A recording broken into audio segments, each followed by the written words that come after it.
Messi শুধু বাঁ পায়ে তার বিমার মূল্য প্রায় $900 মিলিয়ন, মানে ভারতীয় মুদ্রায় যদি কনভার্ট করি 7,489 কোটি টাকা। ভেবে দেখো, মেসিকে আঁচড় দেওয়া হচ্ছে, কনুইয়ের গুঁতো দেওয়া হচ্ছে, তারপরে বোতল ছোঁড়া শুরু হলো। এবং খারাপ কিছু যদি হতো তাহলে ভারতবর্ষকে তো তাহলে বিক্রি হয়ে যেতে হতো ওই ইন্স্যুরেন্সের টাকা দেওয়ার জন্য। দ্বিতীয়, মেসি যখন যেখানেই যান সারা পৃথিবী সেদিকে নজর রাখে। কলকাতা কিন্তু তাদের ফুটবলের মানচিত্রে মুখ উজ্জ্বল করতে পারতো, তা না হয়ে সারা পৃথিবী জানলো যে কলকাতা মেসিকে নিয়ে গিয়ে অপমান অপদস্থ করেছে। এখানে শুধু মেসিই ছিলেন না, এখানে মুখ্যমন্ত্রীও ছিলেন, যিনি এই স্টেটের হাইয়েস্ট অথরিটি। আর মুখ্যমন্ত্রী যেখানে যান সেই জায়গার অন্তত 4 ঘন্টা আগে থেকে পুলিশ জায়গাটা দখল নিয়ে নেয়। তাহলে যখন দেখলো বোতল আছে তখন সে বোতল আটকালো না কেন? অবাঞ্ছিত লোকেরা ঢুকলো কি করে?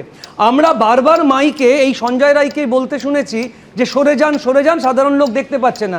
আমি সঞ্জয় রায় কথাটা বলছি কারণ নারায়ণ বলছি এই কারণে 1 বছর আগে সঞ্জয় রায়কে ধরা হয়েছিল, এও তো আর একটা সঞ্জয় রায় যে এলো, তাই সঞ্জয় রায় নামটা বলছি বারবার। তো সাধারণ পুলিশ আটকায়নি ভয়ে, কারণ এই লোকগুলো, এই প্রভাবশালী লোকগুলো বা তাদের পরিবারের লোকগুলো তো পুলিশকে ট্রান্সফার করে ছেড়ে দেবে। আর সেদিন জলের বোতল ছাড়া খারাপ কিছুও থাকতে পারতো, এটা পেট্রোল বোমাও হতে পারতো। এরপরে আমি বলবো যে তদন্ত কমিটি বলে যেটা তৈরি করা হলো, এটা কী জন্য তৈরি করা হয়েছে, কোনো গেজেট নোটিফিকেশন আছে কিনা, সেখানে স্টেক হোল্ডারদের সবাইকে ডাকা হবে কিনা।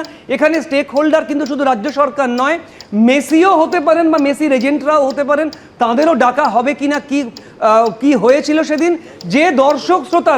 যে দর্শকরা আসল প্রতারিত, যারা হাজার হাজার টাকা দিয়ে টিকিট কেটে মেসিকে দেখতে পায়নি, উল্টে পুলিশের মার খেয়েছে, তাদেরও তো ডাকতে হবে। কি করে তদন্ত কমিটিটা তৈরি হলো? গেজেট নোটিফিকেশন কোথায়, এদের অফিস কোথায়, ইমেল আইডি কোথায়, সাধারণ মানুষ এখানে যোগাযোগ করতে পারবে কিনা, তদন্ত কমিটি গঠনের মূল কারণ কি, সাধারণ মানুষকে সেটা কোনো কনসপিকুয়াস প্লেসে পাবলিশ করা হলো কিনা, সাধারণ মানুষ জানতে পারলো কিনা।